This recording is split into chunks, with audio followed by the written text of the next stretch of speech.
but most of them will be answered at the end. So we have 3 speakers today. We have Denise DeRose, who is going to be speaking on starting tomato and pepper seeds at home. We have Stephanie Wrightson that's going to be talking about growing asparagus. That's sort of an intermediate level vegetable. It's a perennial. So for those of you who've grown everything, this may be something that you would really like to try this year. And Jennifer Dornbush is going to talk to you about growing citrus in Sonoma County. Another thing that's just wonderful this time of year. So your audio and your video are off. We went over this, question and answers are in the box, and this is being recorded, so it will be available on our website. So we are master gardeners, and we start every talk with going through sort of our fundamentals, what we try to do and what we're getting across to you. First thing is that we always want to nurture and protect our soil. The soil is what gives us all these wonderful vegetables. And our main, what we want to do for sure is make sure that we're giving back to that soil. You want to plant the right place, the right plant in the right place at the right time. I noticed online, I'm seeing lots of questions and people are getting really excited with this warm weather and wanting, what can I plant now? And it's best to wait until the right time to plant things that should be planted right now. Otherwise, you're just going to do a lot of babysitting and you're going to be very frustrated. We do have this resource, and we have our resources at the end. It's a year-round food gardening chart for Sonoma County. That's fabulous. I have mine laminated because I use it so often. Tells you when to plant things, when to start the seeds. Save yourself a lot of headaches. We use compost and organic amendments for our beds. That's something you can be doing right now, working that up.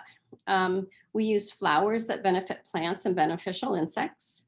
We create minimal soil disturbance. You do not need a rototiller with master gardeners. We don't use synthetic fertilizers, herbicides, or pesticides. That is absolutely the last resort. And we have a great resource, UCIPM, that is, the link is at the end as well. And it gives you much more information as far as that goes. We also mulch to save water and to prevent weeds. This year, it looks like we're not getting the rain we usually do, so that's going to be really important. So we're going to start off right now with Denise DeRose, and she is, we bow down to her, she is our tomato guru, and she knows, she starts lots of tomatoes and peppers at home.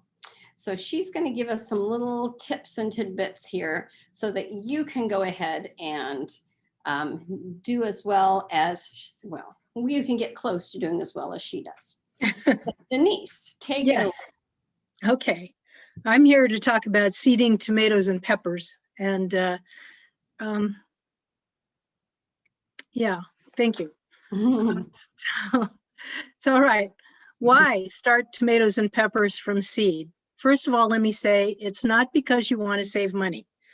Unless you are only growing 1 or 2 kinds of tomatoes and peppers, or unless you have saved seeds yourself or gotten them from a friendly neighbor, you're not going to save money by starting tomatoes and peppers from seeds, because a package of seeds from a good source is just about the same expense as a tomato or a pepper plant from the nursery. So the real reason I put my timer on here. The real reason is because you get to choose exactly what you want to grow. You don't have to rely on a plant sale or nursery stock to get the tomato or the pepper that you want. You can buy your seeds from a reputable source or save them yourself and get exactly what you want in your garden. Also, at the end of when you get your plants up and growing, it is more fun than anything to exchange little starts with your friends and neighbors. So you get to try something different that you don't know about. Okay, next foil. So when should you get started? First of all, let me say that peppers and tomatoes are warm weather crops, which means that they're going to do great in warm and hot weather, and they're going to die if you expose them to frost. So the whole name of the game here is that you want to have robust little plants ready to go in the ground by the time that the last spring frost danger has passed. So what we're talking about doing is starting seeds with enough time to get you to that robust little plant that's ready to go in the ground after the last spring frost. So when is that? You're going to find different sources saying different things, but I always mark on my calendar April 15th, tax day, to give me something to look forward to at that time. But you're pretty likely by April 15th to have gotten rid of danger of frost, but you do need to watch out for weather predictions at that time. Okay, so when are we going to seed? We're going to seed now or soon, within the next couple of weeks. Next foil. Okay, what do you have to start tomato and pepper seeds? First of all, the seeds. You want quality seeds. You don't want to buy them from Safeway on their sale rack, or properly saved seeds. You also need a soil medium, which is a seedling plant starting mix, often sterile. Black gold is one example of something that you could get. You don't want to plant your seeds in dirt, too much bacteria in the dirt. So you want a sterile planting mix. You also want sterile containers. If you're going to use cells or flats or trays, you want something that is either new or has been sterilized with bleach water before you put any of your planting mix in it. And you want plastic covers or saran wrap so you can keep things moist. You need a watering can or a turkey baster, and definitely a spray bottle. And you need some kind of fertilizer, fish emulsion or Sure Start. We'll talk about those later. Next foil. Nice to haves. It's nice to have light fixtures. Doesn't need to be a grow light. You can use fluorescent light fixtures, or you can use LED light fixtures. The main thing in choosing these is fluorescent light fixtures are going to emit heat. Your LED fixtures are not going to emit heat. So depending on your growing setup, you have to decide which of those is desirable. Then there's the matter of a heat mat. You need to get your soil up to 70 to 80 degrees. And a heat mat is an efficient way to do that. It's like a heating pad, but for plants, and plastic wiring inside needs to be plugged in. We'll talk more about that. And a real optional item is a timer to control both your light and your heat, when it's going on, when it's going off. Next slide. So how do you plant these things? First of all, you want to soak your seeds overnight or put them in a damp paper towel in a plastic bag. Then you want to fill your containers with the sterile plant medium that you've got. This tends to be pretty fluffy, so you want to make sure that you've tamped it down firmly and that you don't have air pockets in the soil. Then you want to soak your cells in warm water and drain them thoroughly. Then we get to the place where we're putting individual seeds on the surface of the planting mix. You can plant more than one in a little pot or a little cell. It complicates transplanting them later, but you can plant more than one. For tomatoes, you put the seeds on the soil surface and then you cover them completely with some dry soil mix. For peppers, you push the seed into the soil mix with the dull end of a pencil. You want to get it 1/4 to a 1/2 inch deep and cover it with soil, the planting mix. Then for both of these, tomatoes and peppers, you're going to mist them thoroughly. Label them, cover them with plastic, and move them to a germination site. Next. So depends on what you're going to do here. Either you're going to germinate your plants in one place and grow them in another, or you're going to set it all up in the same place. But for germination, the main thing that you need is warmth. So something, then also you don't need light unless you're using fluorescent bulbs to generate some heat, and you need to be able to supply water. But warmth is the main component. Next slide. So the heat requirements for germination, depending on the source that you look at, you're going to have see people saying that you need 65 to 90 degrees of heat in order to germinate tomato and pepper seeds. Let me just say that pepper requires more heat for longer. And heating pads are optional, but they're really a big help with getting your pepper seeds to grow. Next slide. So what's your light requirement? You don't need light for germination. So you could put your trays of seeds on the top of a refrigerator or on top of a water heater. You don't need light on them to germinate them, but you do need it once they come up, once they come out of the ground. You do need sufficient light.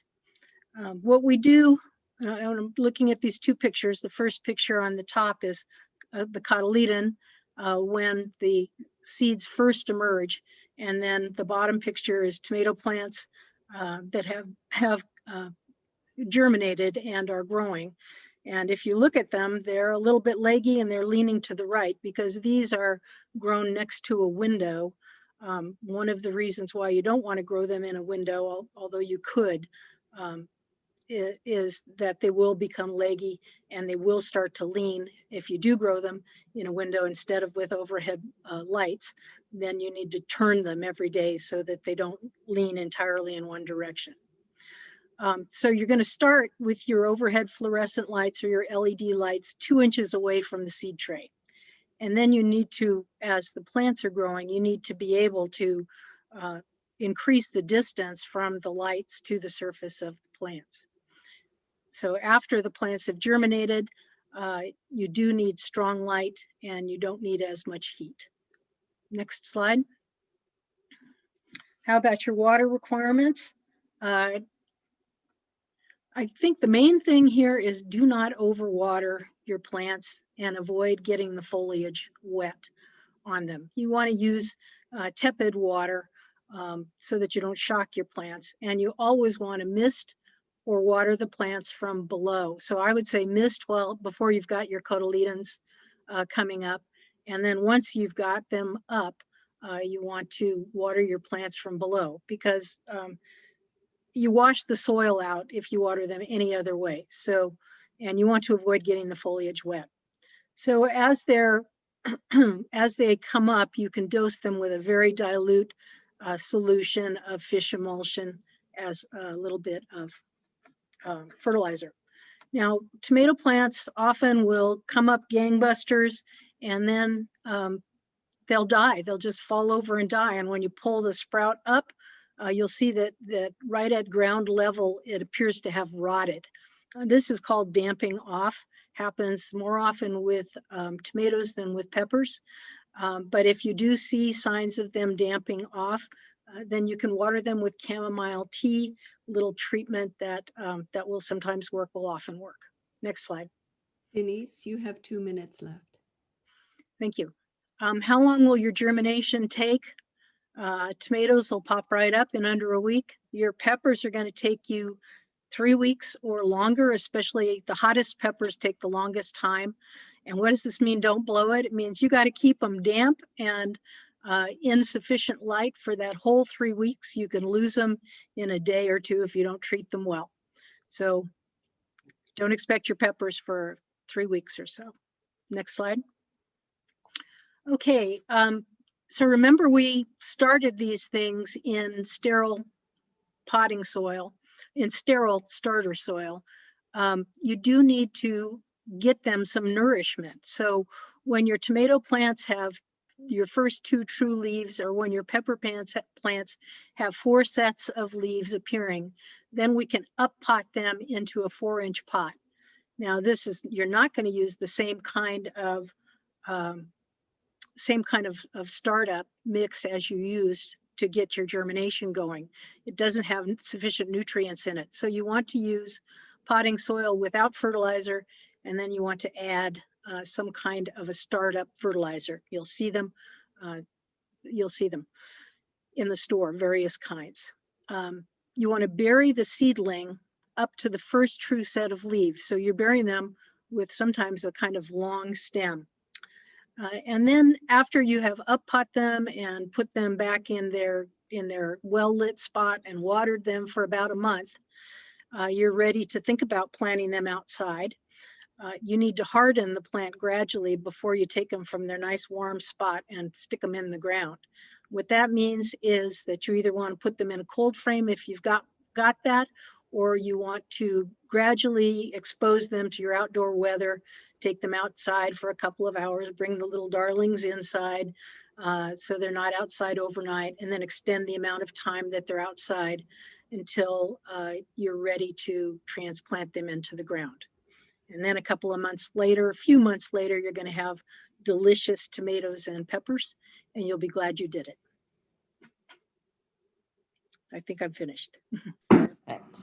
Awesome. So if that sounds like a lot of work, it sort of is. And you don't have to do this, but it's very rewarding. It's so fun to see them come right up. There are lots of, wonderful plant sales in our area that come up around April, right time. So keep those in mind. And we will be doing a whole show on all about tomatoes in April. And so now we have Stephanie Wrightson, and this isn't, like I said, an intermediate level vegetable. And she's going to be telling us how to grow asparagus. So it's all yours, Steph. Great, thanks, Toby. Today we're going to talk about starting a new asparagus bed. So next slide. Asparagus are perennial vegetables, and that means that we can have a harvest for as long as 15 or maybe longer years. And the spears are either male or female. It's the male spears that are thicker and larger that we like to consume. Today, we're going to talk primarily about planting one-year-old root crowns versus seeds. If you're not already aware, there is a delayed harvest period when you start a new bed. And if you start with seeds, you can be successful, but you're going to be pushing the harvest period out an additional year in the future. There are many varieties to choose from. All of them can be successful in Sonoma County. So when you're looking at them, you might want to find out how many male versus female spears there are in a particular variety. The more male spears there are, the larger your harvest is going to be. For a mature asparagus bed, harvest time is usually about an 8-week period in the spring. But there are some varieties that produce a little earlier and some that produce a little later. So if you have a particularly cool or warm microclimate during the early spring, you might want to look for an appropriate variety. Asparagus farmers in California are very concerned about Fusarium wilt. It's found widely throughout California. If you have experienced this in your own garden, perhaps with a tomato, then you'll want to look for something that is Fusarium wilt tolerant. Also, asparagus rust is another concern in the United States with asparagus. However, it's not as large of a concern in California because of our climate. However, if you live on the coast or near the coast, you have lots of fog and maybe you're in a warm little pocket, then you will want to look for a rust-resistant variety because this particular fungus, the spores, like that environment. Taste is a concern if you like to eat your asparagus fresh as opposed to cooked. There are a few varieties that have a higher sugar content and will be more palatable for you. In California, the farmers have, or the University of California has developed some varieties for farmers in California. These varieties are more acclimated to our Mediterranean climate and they are Fusarium wilt resistant. Next. So to grow asparagus, you need to have a dedicated space. These are in the ground 12 months out of the year. In addition, the roots are rhizomes, so they're going to spread very wide. In addition to full sun, you need a very rich soil that's friable. And by friable, we mean that the texture of the soil is very crumbly. This allows water and air to reach the roots, It also allows the soil to drain freely. So while asparagus likes regular water, it doesn't like to sit in water. It doesn't like very wet soil. You're going to need to feed the soil twice a year because it's a heavy feeder. Next. When we select our site, in addition to full sun, we're going to look for soil that's well draining. So if, for example, you're in an area where you have a high water table, you are not going to have an asparagus bed that's in ground. Instead, you're going to have a high mound of soil or perhaps a raised bed. We need to have an adequate depth of friable soil, ideally at least 6 inches, but it would be nice to have 12 inches of friable soil. We're going to prepare the soil so that it's rich in organic matter. If you look at the picture on the bottom, this is my asparagus bed 7 years ago when I established it. There is primarily lots of high quality organic compost in it, some enriched vegetable soil, and also some composted steer manure. I want to mention about manure. If you have access to fresh manure, you never add fresh manure to a food garden. It needs to be well composted. Otherwise, you're going to have a lot of issues with disease and food safety. So we're going to plan on planting our asparagus crowns based on the average last frost date. In Sonoma County, we can use April 15th for this.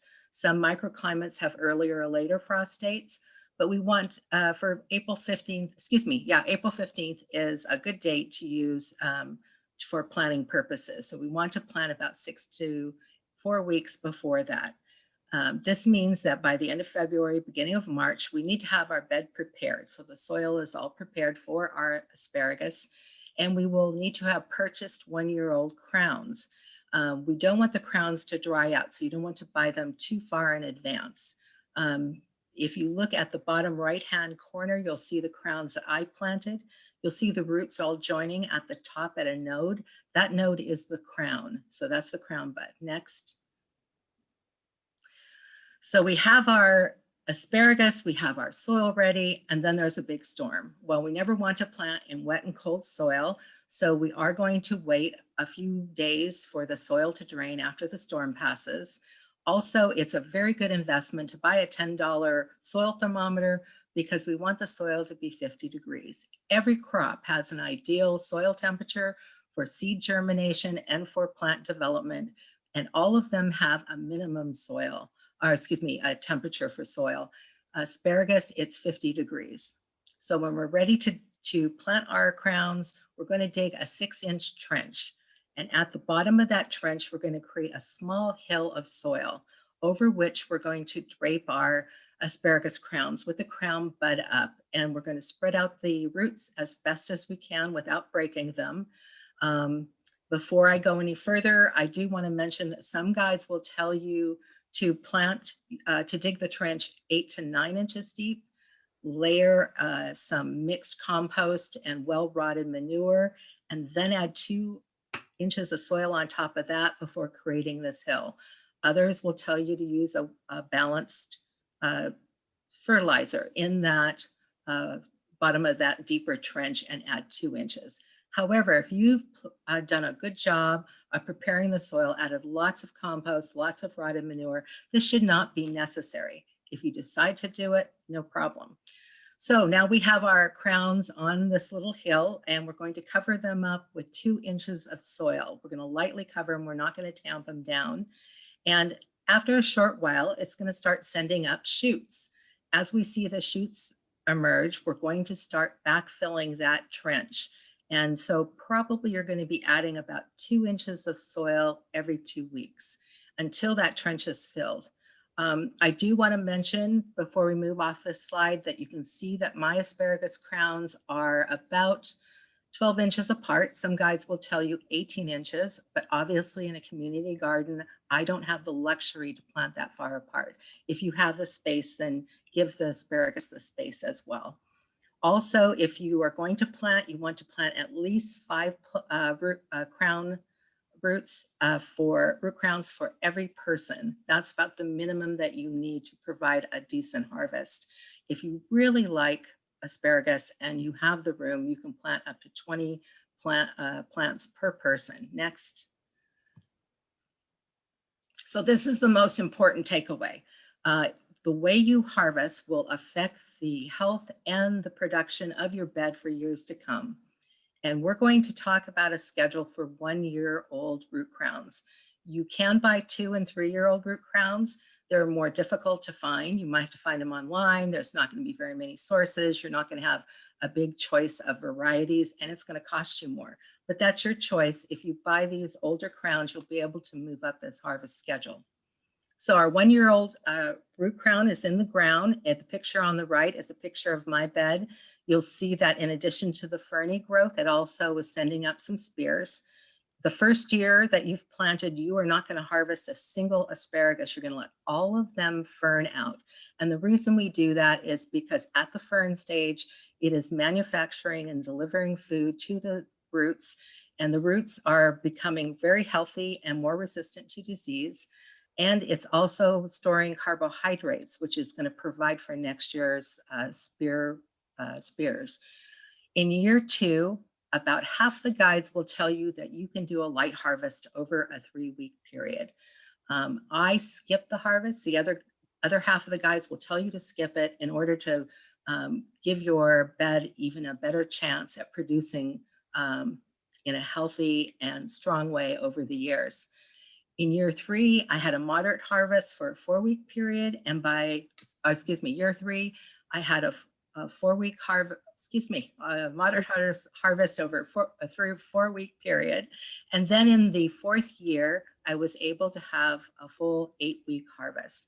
And with each year, you should have an increased yield. You're going to let all the slender stalks, which are primarily female stalks, you're going to let them fern out. You're not going to harvest those because they're going to help regenerate those roots.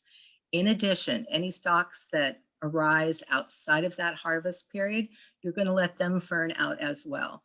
The biggest mistake you can make is over harvesting because this is going to weaken your harvest, and it's going to weaken your roots, which will make them more susceptible to disease, and it will have an adverse impact on next year's harvest. So you'll have weaker and less spears. Every variety has a mature spear length. It's about 5 to 9 inches for most varieties, and you can use this as a guide for harvesting. But know that the tighter the tip, the more tender the spear is going to be. At the top of the spear are some very tight bracts or little scalp-like leaves. Once they start loosening, it's telling you that it's beginning the ferning process. At that point, you're going to let that asparagus fern out rather than harvest it because it's going to be more stringy and tough. We're going to snap or cut it at the soil level because we don't want to damage the crown or any asparagus that are under the soil but haven't broken the surface yet. Next. Stephanie, you're at about 10 minutes. Okay, thank you.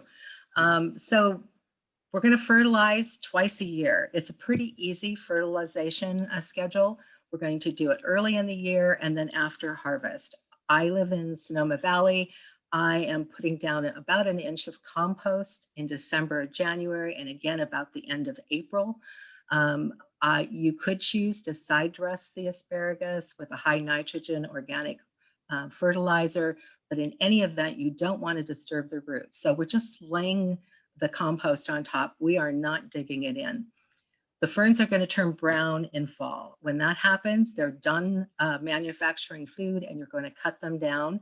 You're going to put them in your green bin or in your hot compost pile because this ferny growth is a great environment for overwintering insect eggs and fungus spores. So we're not going to leave those in the garden. At this point, your asparagus is entering a period of winter dormancy. They're still alive, they're just not active. And the following spring, when the soil is 50 degrees, that will initiate spear development again. And so that cycle repeats itself year after year. It's really important to irrigate these ferns. You're going to give them the same amount of water as you do your tomatoes and your peppers because they're providing nutrition that is going to translate into next year's harvest. Once you cut them down, you can limit the water a little more, but you're never going to let the soil dry out completely. This is an annual This is a perennial vegetable, so you want to keep live roots in the soil. This means that if you don't have a rainy fall or winter, you are going to be irrigating during that period as well. Next. So we have an article on asparagus. This is one of our Master Gardeners experience planting 2-year-old crowns, but I particularly like the UC Davis article on asparagus. It has a lot of good information for home gardeners. Thank you. Great. Thank you so much, Stephanie. Okay, now there's lots of citrus in Sonoma County, and some grows better than others. And so Jennifer Dornbush is going to talk to us about growing citrus in Sonoma County. So Jennifer. Hi, welcome everybody. When we think about growing citrus, especially oranges, we think about Southern California, maybe Orange County, or if you're from the east, back east, you think about Orlando, Florida as being a place to grow oranges. But have you ever walked around your neighborhood and seen these nice evergreen small trees or large bushes with colorful fruit, you know, nice yellow or orange fruit growing? And you think to yourself, that looks like citrus. And I wonder if that's edible. And I wonder if I could grow that here in Sonoma County. Well, the answer is yes, it's probably edible. And yes, you can grow it here in Sonoma County if you follow a few simple guidelines. Next slide, please. The first thing we have to consider when we want to grow citrus in Sonoma County is finding enough sun for it. Citrus likes full sun, so for us, that means at least 6 or 8 hours of sun every day. It likes well-drained soil. You don't want soggy soil, and I know we have a lot of clay here in Sonoma County. So if you've got a spot in your yard with enough sun, but it's pretty heavy clay, then what you want to do is amend that soil with a whole bunch of compost and work it in at least 18 inches deep or up to 2 feet deep. And if you can't seem to do that, then you can consider growing citrus in a container or a large pot. I like to use wine barrels. They work very nicely. And you also need to protect your citrus from frost. And there are a couple ways to do this. First, you can protect it from frost by planting it closer to the house so it can take advantage of heat radiated from your house. You can also plant it on a slope where the cold air flows downhill, and so it won't get frost as quickly there, and cold air will pool in low areas. Or you could do what I do. I pulled out my old incandescent Christmas tree lights and I string them in my citrus trees. And when we're going to have a particularly cold night, I turn them on, or I can put them on a timer so they come on every night. And it's really nice because you have these beautiful citrus trees lit up with Christmas lights. You have to be sure, though, that you're using the old Christmas tree lights that are incandescent, because the new LED lights don't generate any heat. Next slide, please. Planting a citrus, so you've got your right spot, you've worked the compost in. Now let's talk about the citrus trees and how to plant them. First of all, you want to look in the nursery for a citrus tree that is usually a dwarf variety and sometimes a semi-dwarf variety. That means the tree will not get more than 5 to 8 feet tall, so you can actually use it very nicely in the landscape. It's a nice dark evergreen tree or bush. And then come about November, the fruit starts to turn color. So by November, you're going to start getting beautiful orange or yellow fruit on your tree. And around Christmas time, it'll be really pretty. So you're going to plant in the spring, after danger of frost is over, like we've talked in the other things. Usually late March, early April is a good time to get them in the ground. And that's about the time you'll find them in the nursery. And all the nurseries around here do carry nice citrus trees in 5-gallon pots. Go find a nice one that looks good and take it home and plant it.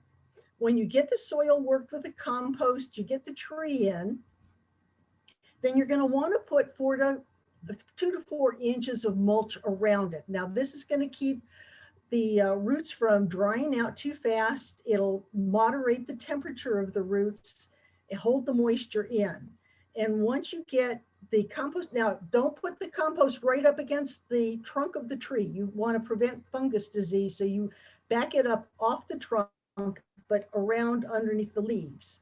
And then you're going to install drip irrigation. I like to use the 1/4 inch with drippers every 6 inches, but you could choose 1/4 inch with every 12 inches or 1/2 inch drippers. When you first put it on, you want that irrigation line to be right over where the root ball is, because we've got to keep those roots watered so they'll start to grow. And as the tree starts to grow and mature, you're going to move that drip line out further and further and further. And every year as the tree gets bigger, you can move that drip line out and keep it right under the outside leaves of the citrus tree. That way you will be encouraging a good root growth all around the tree. Next slide, please. Okay, let's talk about the care and feeding of your citrus trees. As Stephanie said, your asparagus is a heavy feeder. Well, your citrus is a very heavy feeder. Citrus needs a lot of fertilizer, especially a nitrogen-rich fertilizer. So what we recommend is getting a slow release organic fertilizer and fertilizing 4 times during the growing season at an interval of every 6 weeks. So I like to go with the holiday method. I start on April 1st and I give it its first feeding. That's about the time that you're going to see it bloom. And then later at Memorial Day, you give it its second feeding, and the third feeding around the 4th of July, and the last feeding around Labor Day. Now, if that doesn't work for you, or you forget that April 1st feeding, like I often do, I just get out my smartphone and I program it in on the calendar. So every 6 weeks it gets its food. Works just great. Next, I recommend that you buy a reputable organic fertilizer that's intended for citrus and avocados. They have special micronutrients and pH that's balanced for citrus and avocado. And then follow the directions on the package for how much to put on. It will tell you if the tree is the first year or 2 feet tall, put this much on. And each manufacturer is a little bit different, so just follow their directions. And you'll also notice that they want you to put it around the drip line of the tree. Well, that's great because that's right where your irrigation line is. So you're going to sprinkle that fertilizer right over the irrigation line and use a cultivator to work it in underneath the mulch. So every time you put the drip irrigation on, you're also feeding the tree. Next slide, please. Okay. Citrus trees are really easy to take care of. They don't need a lot of maintenance like pruning. If you're going to do pruning to shape it up, make it a certain size or keep it from growing too wide, then that pruning should probably be done early in the spring before new growth starts. Okay, a little pruning is not bad. Always cut out. Whenever you find dead or broken limbs, you're going to want to take them out right away. You don't have to worry about spring, summer, fall. And just keep that tree looking good and healthy. Get rid of crossed branches, all diseased or broken or dead. And then you want to thin it out. So if you see this is a lime tree in a container right up against my house. And you'll see that I keep it in very open, loose way. So there's plenty of sunlight that can get into it and plenty of air circulation to keep down on fungal diseases. Next slide, please. Now, the real trick with citrus is when is it ripe? It turns color early in the fall or around November, early in the fall, but it's not ripe then. So we have to figure out when this fruit is ripe. The trick with citrus is the citrus will only ripen while it's on the tree. You can't pick it and have it ripen. So it has to stay on the tree until it's ripe and ready to be picked. So we leave it on the tree, and it's hard to tell by color. So what you need to do is first read the instructions that come from the grower that tell you when the citrus tree is expected to be ripe. And that kind of gives you a clue. But unfortunately, here in Sonoma County, we're a little bit later. Those instructions are written for anyone, anywhere, including Southern California or Florida or Texas. And our fruit is going to be a little bit later. So what I do is, if my grower says it's going to be ripe in December, then in December, I will try one fruit and see if it's ripe. Just pick it, taste it. If it's not ripe, nope, not ready. Wait a couple of weeks and try it again, and keep records. This is really important. I keep a calendar book for each of the trees, and I know when it's ripe from year to year. And finally, it'll be ripe, and then you can harvest the fruit. Jennifer, you're at 10 minutes. Okay, the trick is that some different fruit trees or citrus will tell you when they're ripe, and that's what I'm going to get into now. Next slide, please. Okay, I'm going to talk about 4 different citrus trees that I have experience with here in Sonoma County that, upon researching different varieties, these are the ones that I recommend. They're really much more tolerant of cold than some of the others. And the first one I'm going to talk about is a bear's lime. Next slide, please. So here is a bear's lime, and you'll notice that it's yellow. This is a very interesting characteristic of this lime. In California, they will yellow up when they're grown. Outside in Mexico, they stay green. It gives you a really nice, average, medium-sized fruit. And even though the outside is yellow, the inside is a pale green, and it's seedless. And it's really nice. Of course, it turns yellow. And then when it's finally fully ripe, this tree is so nice, it harvests itself for you. It just drops the lime on the ground for you. And then you'll know it's ripe. You can also use these limes while they're still green or before they're perfectly ripe. They'll be a little more tart, but that's perfectly acceptable. And they often will set a second set of fruit when you fertilize them. So if I want a lime and the tree's there and I don't have any ready yet, I'll just go over and I shake the tree a little bit. A few limes will fall off, and then I'm ready to go. Next slide, please. Okay, the next one I'm going to talk about is the Owari Satsuma Mandarin Orange. Of course, we just call this a Satsuma here. It's really a nice little mandarin orange. It ripens in around the end of January into mid-February in Sonoma County. It is a very heavy bearing tree year after year. And the trick with the Satsuma is as it ripens, the skin separates from the fruit inside. And so you go around starting about the middle of January and you give that fruit a little bit squeeze with your hands. And all of a sudden, especially from top to bottom, you can feel the give in the skin to the fruit. And that's how you know when it's ripe. Then I suggest you cut it off the tree. You'll see in the little picture on the inset, that's one I tore off the tree for an example for you. You'll see because the skin leaves the fruit, it tears right out and opens the fruit up, and you can get fungus growing in there. They're very sweet, they're seedless, very easy to peel. And this particular tree is hardy into the mid to low 20s. It's a very small tree and slow growing. Mature height is 6 to 8 feet. Next slide, please. Jennifer, you're at time.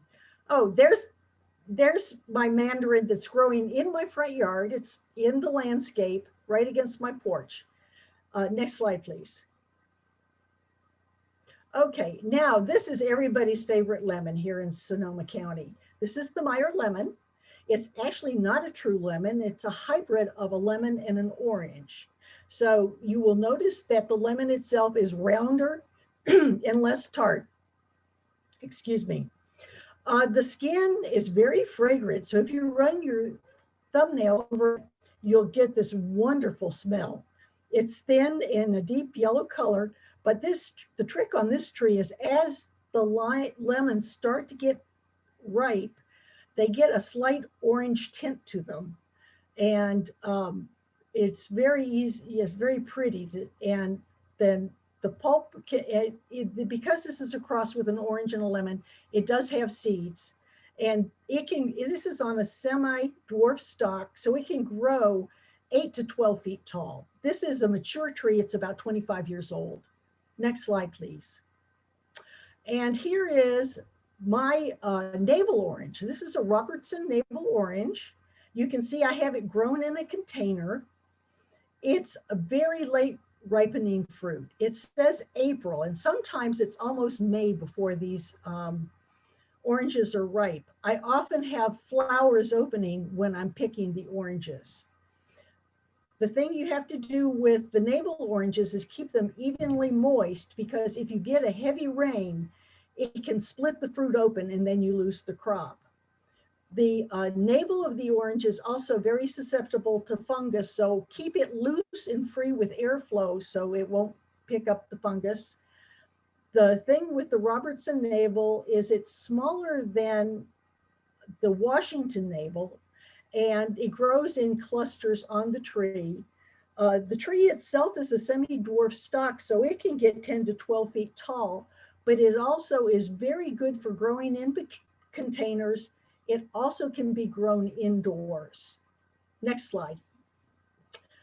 There are also other citrus that grow well in Sonoma County. The grapefruit, the kumquat, and sweet oranges can be grown.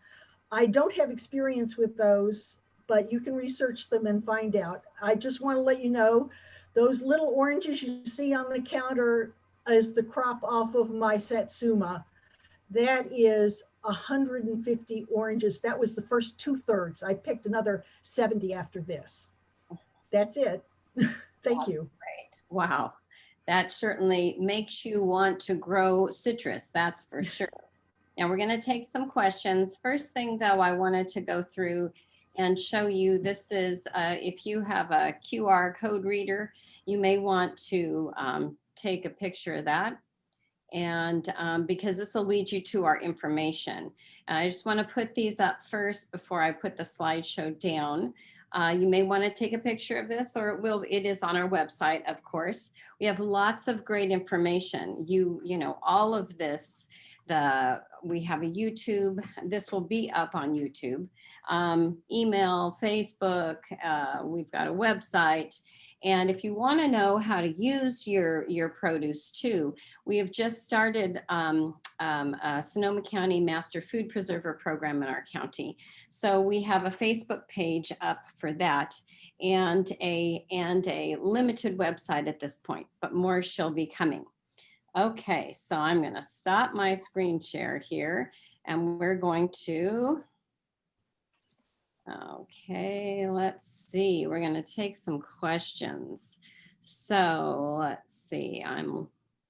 Toby, the first was, they're asking that they thought the evening temperature for tomatoes was supposed to be greater than 50 degrees.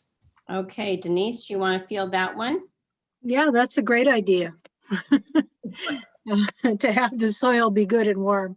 I think we're just trying to shortcut that by talking about planting after the danger of the last frost has passed. But I think that's a great idea to wait till your soil is 50 degrees or more and plant then. That's also when morels grow, when the soil's 50 degrees or more. I'm always looking for that.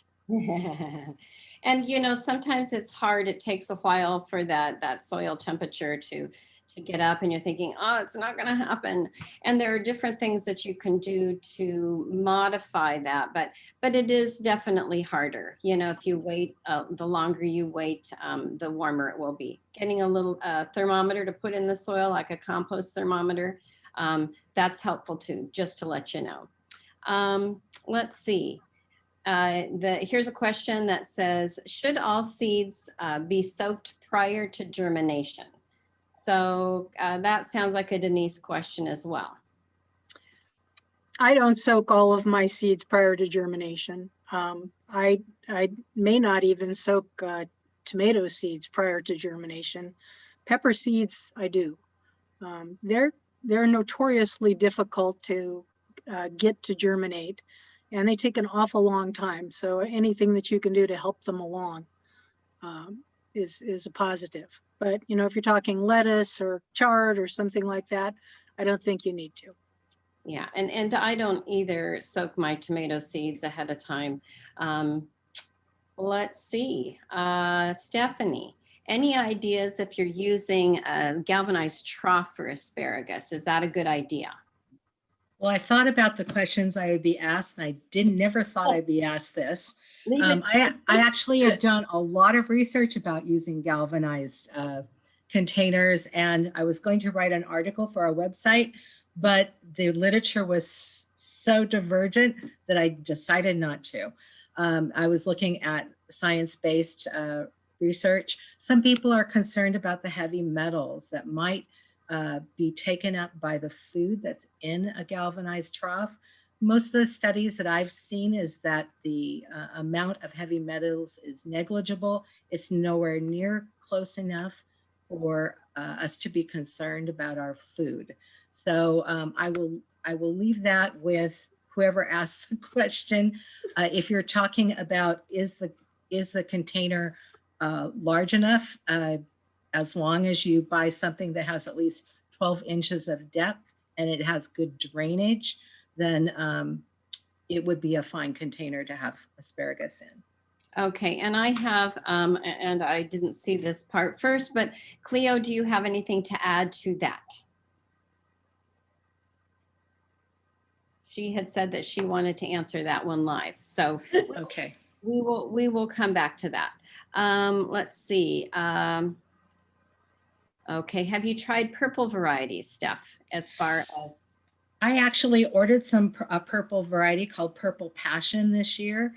It is about 50% female and 50% male, so it's not quite as productive, but the spears are supposed to be quite large. And the reason I ordered that was because it has 20% more sugar in it, and I wanted an option to my other asparagus, plus some voles got in my bed and ate some of my asparagus spears and made room for these. So I will be planting them when I receive them. I haven't received them yet. It's too early to plant them right now. Okay, that's great. Let's see. And one more question, Stephanie. Is there Yes. a companion crop to plant with asparagus to make better use? So let's learn from my experience. I color outside the lines a lot when I garden, partly because I have a community garden space and I want to make the most of it. I actually was fine in my asparagus bed when growing very shallow rooted vegetables like very baby leaf lettuce. And then I planted dwarf kale. That was a huge mistake. It was too much of a root system. It brought aphids into the bed. There were all kinds of problems. So I think I did read that strawberries is a companion plant that might work well in a bed with asparagus. I think my concern is the amount of foliage around the spears that are coming up. If it creates excess moisture, now we might have a problem with crown or root rot for those vegetables. So if you can dedicate a space to asparagus, that's the best possible plan. Okay, that's good information. Okay, so I've got a couple of questions for you, Jennifer. Let's see. Ooh, they're moving around here. For potted citrus, is it a good idea to periodically refresh the potting soil? This is something a lot of people ask. Yeah, when I had mine in the, you can't put too much in because you can't bury it up. You have to keep the roots at the same level. So I top it off with compost, maybe 1 or 2 inches in the spring, but I really have to depend on the fertilizer to give it extra nutrition. Okay, all right. And then let's see. So a couple of questions in here on the oranges. How do you know when to harvest oranges? And the same person has her tree only has 2 oranges right now. It's a Washington. So how does she know when to harvest those 2, and why does it only have 2? What was the last part of the question? A Washington. Okay, Orange? Yeah. okay. So it's going to be very, very late, probably mid to late April. And as I said, you're going to have to finally think that it's ready and pick one and taste it and see how it is, and keep notes for the next year. If you pick it and it's not quite ripe, you can use it for orange zest. So I recommend that you zest the skin and keep that. I freeze it, and you can juice it. And I like to make salad dressing out of the sour orange juice before the tree is perfectly ripe. So that's what I do when they're not quite ripe yet, just so I don't waste the crop, and keep those good notes, because, you know, the tree has a limited harvest. As you could see, my other trees have 3 or 4 dozen or 100 oranges, whereas the one in the container only has about 2 dozen oranges on it. Okay, Jennifer, Andrew has a question. How can you fertilize citrus so pets can't access it? Can it be buried or in spikes maybe? Well, I don't use the spikes. I like the slow release granulated fertilizer. Because I've got 2 to 4 inches of mulch around the tree, I put it around and then I dig it in 2 to 4 inches around the tree, and then let the drip irrigation dissolve it and feed the tree. And I have not had trouble. I have a cat, and he's not uprooted it or eaten it at all. They're small granules about the size of peppercorn. So, and it is quite fragrant, actually. Mhm. Well, and yeah, you know, sometimes like the fish emulsion, my dog, boy, you can hardly do fish emulsion with her in the yard because they really like that. I do think about that with the chickens. But my citrus aren't near where my chickens are, because I think they might peck that up if I didn't. Yeah. You know. The other thing that I do to repel critters from around where I've done something is I buy large things of ground black pepper, and I just sprinkle the black pepper all over where I don't want them to be digging up, because it irritates their nose and they won't come back and dig.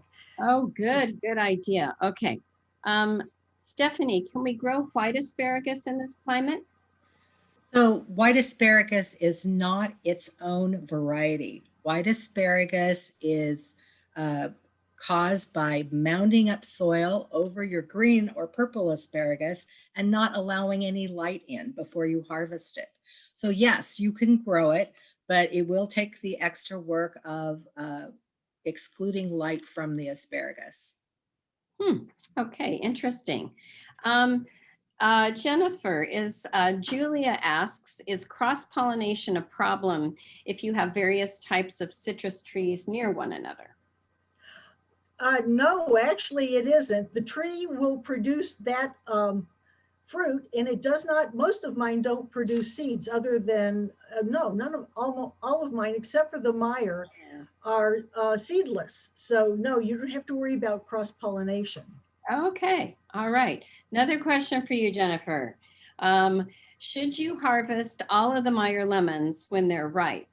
They have a bumper crop and they'd like to leave some on the tree. Will that interfere with new buds growing? It won't interfere. And as a matter of fact, you can leave those lemons on the tree as long as you want. Some people have lemons year round, so don't worry about it. Winter is where you get the biggest crop. but they will keep on the tree until you're ready to harvest them. Wow. And Okay. it doesn't affect the blooming cycle or the pollination cycle. Okay. And I think we're at the end of our questions. So, Toby, yes. I'm sorry for interrupting, but someone would like you to put up the QR code again, please. Okay, I can do that. All right. So let me go back here and I will share my screen again. Yeah, we have such a great information. Let's see. While you're doing that, I'll mention that there is an actual web address which takes you to the same place. You'll find it in the chat room if you want to look for that there as well. Okay, and I just lost my, keep talking, Steph. Let's see. I just lost my slideshow. It's back in here someplace, but it's not. How did that happen? Okay, I will put it back up, no worries. Okay, and you can also find it by going to our Sonoma County Master Gardener website. And if you search for food gardening resources, you'll find our general resource links that we provide for each Zoom. And in addition, there's some very specific references or links for our topics for that particular period. That's right, we've got some really good stuff there, finally, okay. So let's see, I've got, let me share my screen again, there. And may I ask Jennifer a question? I Sure. don't seem to be able to post it. Okay, Jennifer, a citrus question. I have a Meyer lemon tree. It's probably 4 or 5 years old. It produces lots of very small lemons. Are you supposed to thin them, or did I just not feed it enough? It's probably that you didn't feed it enough. I don't thin mine at all, which means that I get a lot of little Satsuma mandarins. But yeah, you can thin them if you don't want that many, or you can get it, but I recommend giving it more food. Okay, thank you. good grief, wow, that was tough. There we go. And we have tons of information. And I also wanted to tell you, you know, on the back here, we have a Master Gardener book that can be purchased, I'm sure. And the library has a Master Gardener book also that has a lot of great information, but so much is available on the website. So thank you very much for coming and participating in our show. And I hope you'll be back next month. We're going to be talking about growing root crops, planting. Jennifer's going to tell us about installing drip irrigation. And if you remember back in the fall, we talked about cover crops. And now we're going to say, okay, what do you do now that we're ready to plant in those beds with the cover crops? So Kathy McFan will be back for that. And April is all about tomatoes that everybody wants to know. So thank you so much for coming. We appreciate it. And we hope this helped. Bye.